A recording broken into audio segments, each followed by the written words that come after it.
Hello everyone. So today we are going to discuss the poetic devices which have been used in the poem An Elementary School Classroom in a Slum written by Stephen Spender. Now if we talk about the poet focuses on the theme of social injustice and inequalities.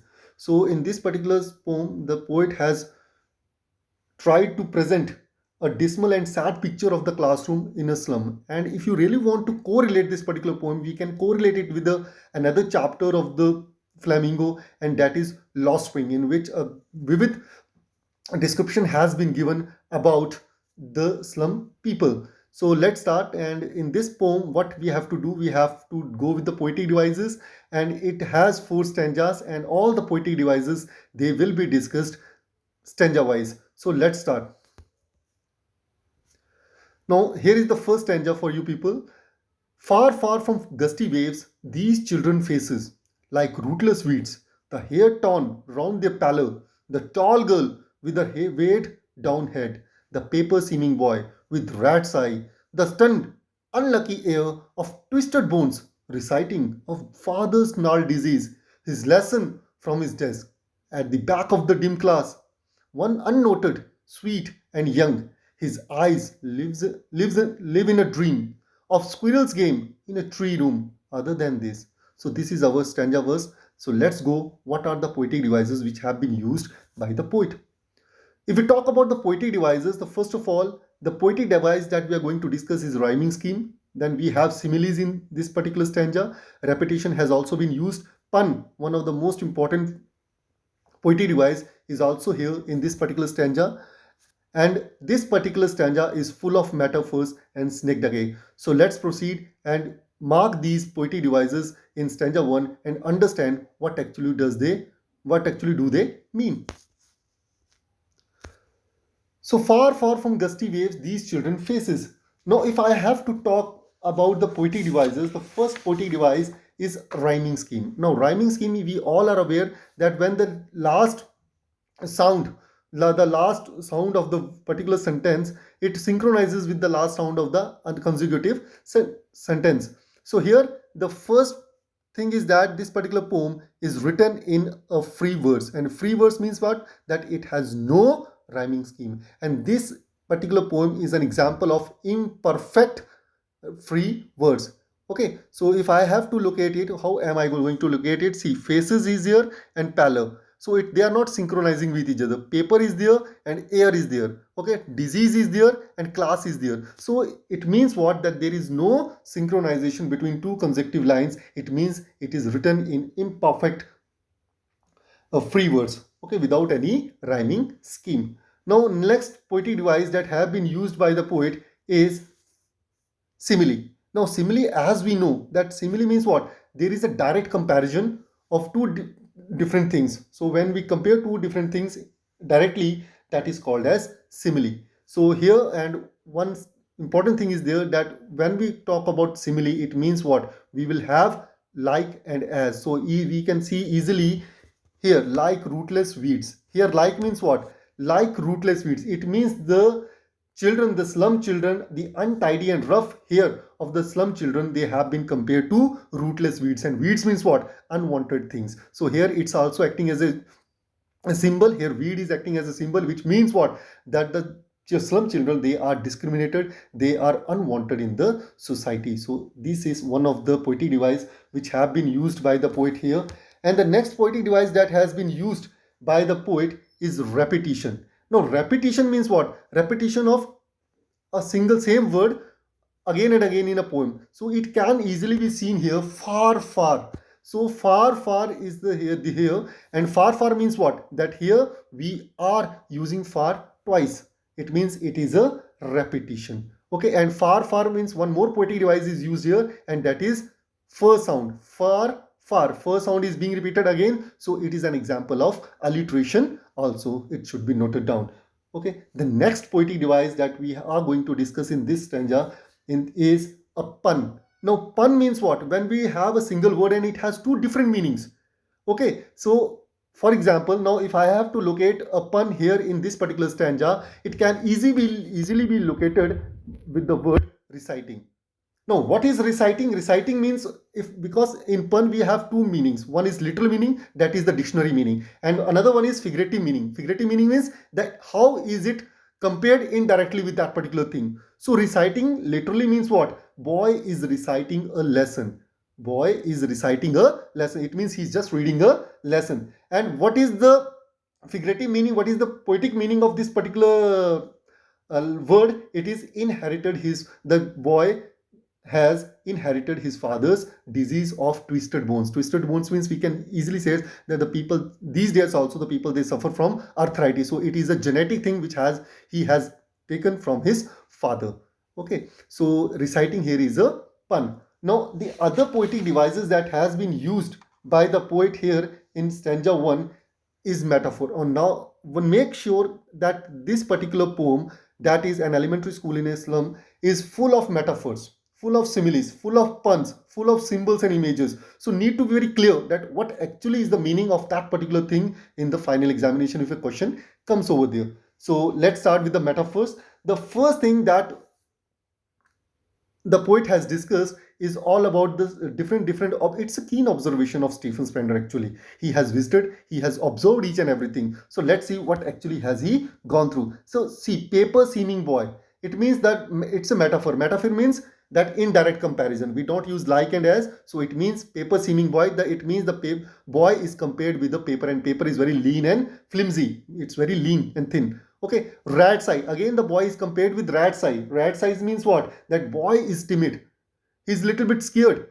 So there is timidness in his eyes. So it can easily be located. So next metaphor that has been used here is father's gnarled disease. Now, father's gnarled disease means what? That the boy is very thin and weak with a disease, or we can say his body is stricken with a disease that is of twisted bones. So here in that, a boy has been indirectly compared to the disease itself. Means it means he's suffering, he's not having a happy, he's not living a joyful life, or he's not that much enthusiastic as the children should be. Okay, now the next thing is that the another thing, see, all the blue colored things here are metaphors itself only. So tree room, if I talk about tree room means what? That when the boy is looking outside on the tree room, and tree room here means what? It's a metaphor.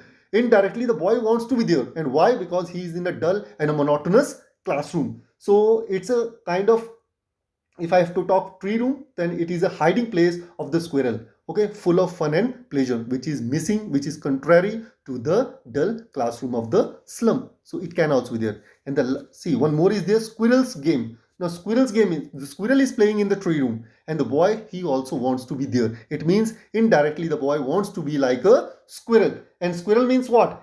Here, squirrel means the boy's desire to play like a squirrel. He wants to have that liberty, freedom, because they are bounded. They are confined between four walls of the classroom, which is very dull. Nobody wants to live over there. So he has a desire, he has a dream to live like a squirrel. And one more poetic device, that metaphor is there, and that is gusty waves. So see, far from gusty waves these children faces. It means here gusty waves means what? It has two meaning, two poetic devices are there in gusty waves. The one is the metaphor, and another one, it can be used as a symbol. Okay, an image. So gusty wave here means what? Gusty wave here means the waves, the two children who are very energetic, very enthusiastic, we can say. And enthusiastic in the sense because they are privileged, they are the rich children, their parents, they have given them all the luxuries, all the facilities. It means they are living in good conditions, they are living in good atmosphere as compared to the children, those who are in the slums. So these are the few poetic devices that have been used in this particular stanza, and all are related to metaphors. Now one more poetic device has been used here, which is darken in black ink, and that is, see, his eyes live in a dream. See, his eyes live in a dream. His eyes live in a dream means what? That his here eyes is acting as a part for a whole. It means it is a Snigdeke. Snigdeke means what? Part for a whole or whole part for a part. It means his eyes live in a dream. His eyes are not living the dream. His whole body, he himself wants to have a dream. So that is called as Snigdeke. If you want to have a look, we can have see rhyming scheme, simile, repetition, pun, and then metaphors I have discussed, and the Snigdeke is there. Now let's proceed to stanza 2. On sour cream walls, donations, Shakespeare's head, cloudless at dawn, civilized dome, riding all cities, belled, flowery Tyrolese valley, open-handed map, awarding the world its world, and yet for these children, these windows, not this map, the world, where all their future is painted with the fog, a narrow street sealed in with a lead sky, far, far from rivers, capes, and stars of words. So let's proceed with the poetic devices used in this poem or in this particular stanza. The first one is assonance. Assonance means what? Repetition of a vowel sound. Now, what is repetition of vowel sound? It can easily be located here. If I have to locate it, see, belled, flowery, Tyrolese, valley. Here, E sound is being repeated again and again. So that is called as assonance. When vowel sounds are repeated in a particular word again and again in a particular sentence, that is called as an assonance. So the next poetic device that has been used here in this particular thing is repetition. Now repetition, as we have already discussed, it is also here far far. So I'm not going to discuss it again. Now another poetic device that has been used here is all about personification. Now personification means what? Personification means when we give human qualities to non-living things and animals. And here the human qualities, they have been given to the non-living things. So it can be located here. Civilized dome, riding all cities. Now riding is a human quality which is given to what? Civilized dome. And civilized dome can have different meanings. Here it can be an institute. Here it can be the civilized people. Here it can be the young children, those who are living in the city. Okay, so they are riding all the cities. It means they have dominating all the cities. So riding here is the word which is showing personification for civilized dome. Now again we have one more poetic device that has been used here, and that is pun. Now pun is there in sour cream, and one more place is there, lead sky. Here pun, and these both terms, they also have metaphors in there. So just be clear that these sour creams and lead sky, they act as pun as well as metaphor. And when in the final examination, if this question comes, then you can write both, because this year it will be multiple choice question. If you have two options, one is giving pun and metaphor are both there, then mention a whatever option number is there, mention those both of those options for this particular. So let's discuss with sour cream. Sour means what? Literal meaning. First of all, we will go with the literal meaning. So literal meaning for sour is that walls are very dirty. Journal, literal dictionary meaning, sour means very dirty things is there. Okay. And figurative meaning, and as well as the poetic meaning is there, a place where all dreams turn sour. Sour means very dull and dirty. It means they are not able to fulfill their desires. Okay. Now lead sky is there. Lead sky, again, it's a kind of pun. Lead sky means what? Sky full of pollution of smoke, because they are living in slum. And the figurative meaning of this particular thing is that sky does not have open opportunities. They are confined, they are bounded, they are limited. It means the slum children, they cannot cross these boundaries, and they cannot go and see the outer world. So this is what it is there in this particular poetic device. Let's come on to the poetic devices as far as metaphors are concerned. So the metaphor sour cream is again a metaphor, and here the walls of the classroom, they are indirectly compared to the monotonous and dull atmosphere of the classroom. Okay, now the second one is future is painted with fog. So fog means what? Uncertainty, blur, something which is not clear. Okay, so future is painted with fog. It means what? That the future of the children is very dark and blurred, and it is hopeless. It means that they have if they have desires, they are not able to fulfill those desires. They don't know what will be their future, how long are they going to live, and when are they going to die. So it is a kind of uncertainty which is prevailing among the slum children. Next one is lead sky. Again, it's a metaphor.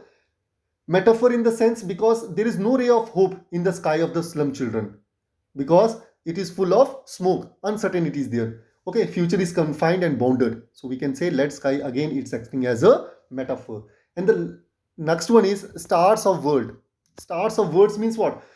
These are the words which are spoken by the influential people. And this particular poem written by Stephen, it also brings out the political dominance of the people over the weak people. And who are the weak people here? Here, the weak people are the slum children. So stars of world means what? Words of the influential people that create images which are very bright, beautiful, and inspiring, but they never come into reality. They all are fake things which are being spoken by the politicians, especially. Okay, so let's proceed on to the next one, that which poetic device has been used here in the next stanza. And the next stanza is, so here it is for you people, so you can note it down, you can just use it for the final examination also.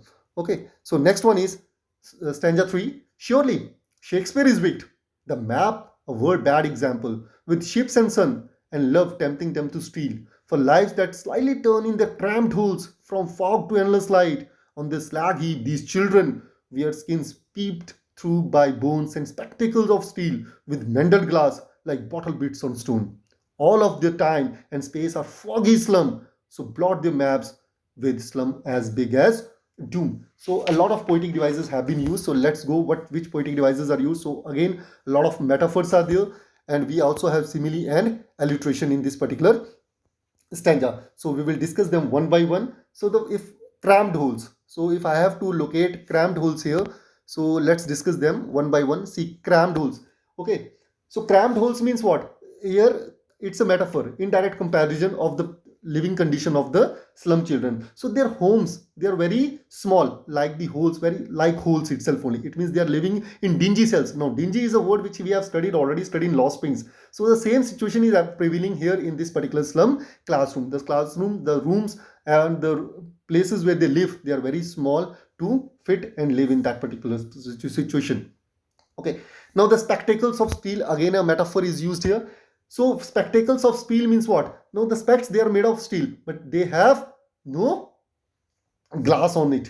Okay, so it shows what? It shows the weak physical condition of the slum children. Okay, they are children, the slum children, they are very weak, they are very fragile. Okay, fragile bodies in the sense because they are undernourished, or they are going through malnourishment is there, we can say. So they don't get the proper meals of the time day, and they are very weak, and they are very physically and mentally they are weak. So they are being compared to the damaged spectacles, okay, which is only having the frame, not the glass. Okay, next one is from fog to, one more is there, from fog to endless night. See, here we can see from fog to endless night, a question mark is also there. It means uncertainty is there. Future of slum children which is without ray of hope. It means fog, wherever fog is there, it means there is uncertainty. Fog is a symbol of uncertainty, so there it means the metaphor is fog can be used as a symbol of uncertainty. And if we take the whole stanza, if we take the whole sentence, then it becomes a metaphor. Okay, the next one is wear, let me go through it. Okay, wear skins peeped through by bones. Okay, it means that the slum children, again they have been compared to a skeleton. The slum children, they are compared to a skeleton, and skeleton in the sense because their emaciated bodies, where the weak physical bodies of the children have reduced to skin and bone. It means they are very lean and thin. And why is it so? Because they are not getting the proper meals, they are tense, they are full of worries and problems, they are struggling in their life. Okay, so all these are the poetic devices which have been used especially for metaphors. Now, certain other poetic devices are also there in this particular stanza. Let's go one by one. And the first one is simile. So simile, as you can easily identify, like is here, slum as big as doom, because as is here. So both of these terms in green ink, they all are what? They are similes. So the first one, like bottle bits on the stone, like bottle bits, the small pieces of glass bottle, they when they hit the stone and they break into small pieces. So the boys have been compared, the slum children, they are compared with these bottle bits. So slum children are compared with broken glasses of the spectacles which they wear. It means it shows the financial viability. It means they are very poor in the, they are very financially, they are very poor. Okay, so next one is slum as big as doom. It means what? The slum is indirectly compared to doom, and doom means what? It is death, and death means what?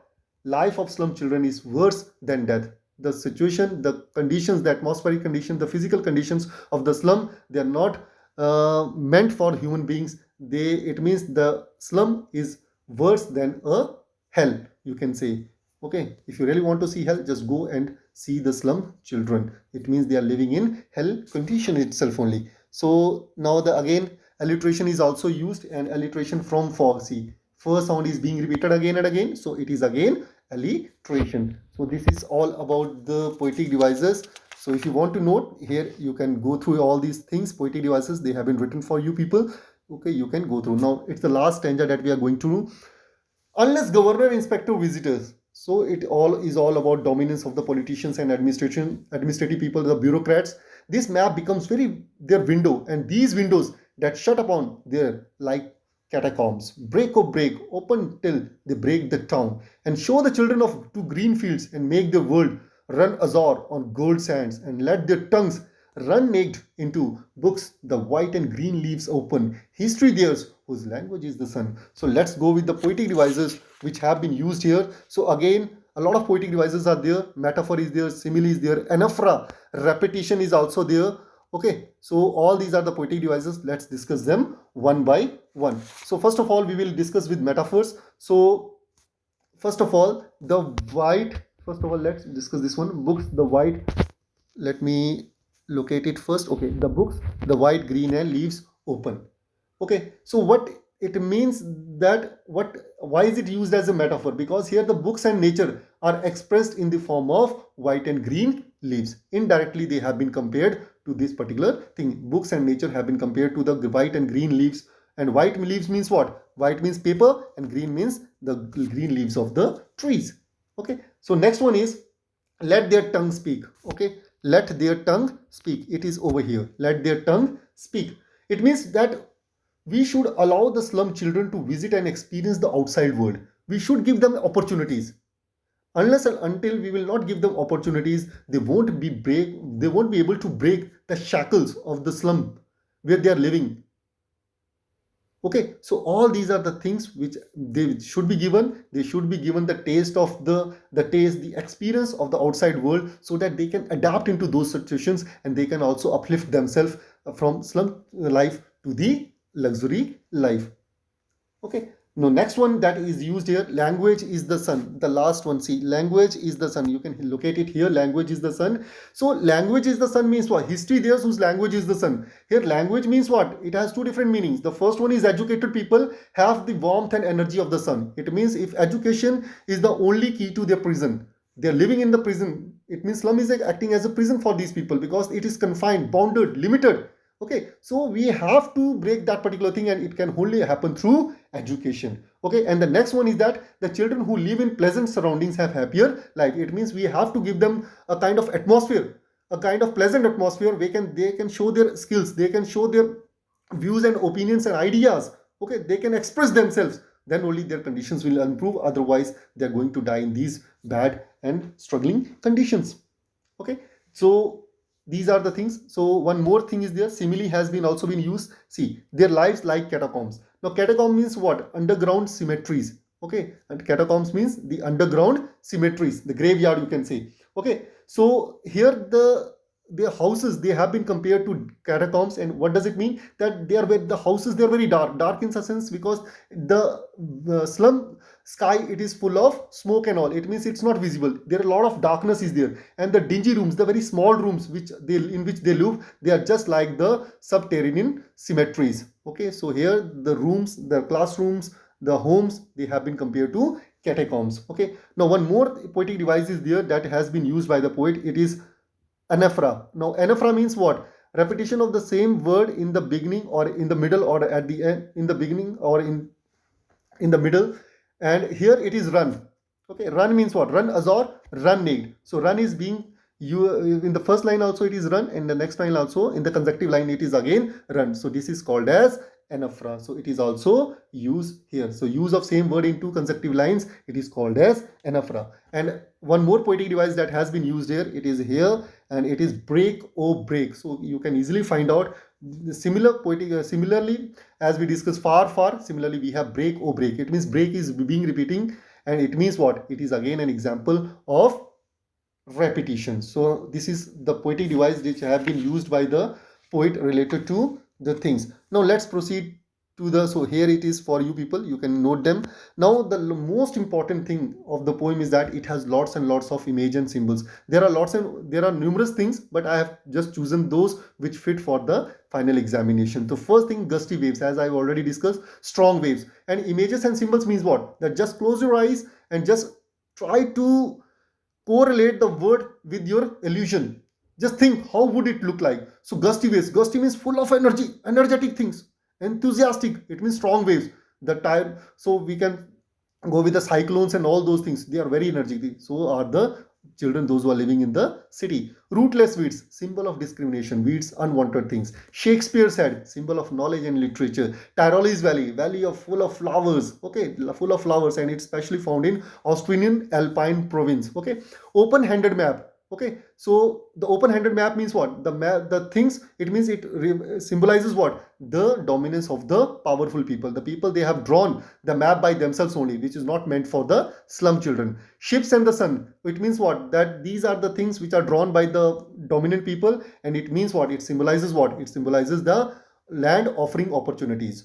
Okay, they are in on the walls, they are hanging on the walls in the map, and they are tempting them to steal something. Okay, so all these are the symbols and images. Gold sands, so gold sands means what? The golden opportunities. Okay, run azure, so run azure means bright colors of the blue waves. Okay, so these are the images, these are the symbols which have been used by the poet. Hope you all have understood, and if you have any sort of query, you can just share a comment, and I will try to answer all those things. And if it is really helpful to you people, like, share and subscribe this particular channel. Thanks a lot.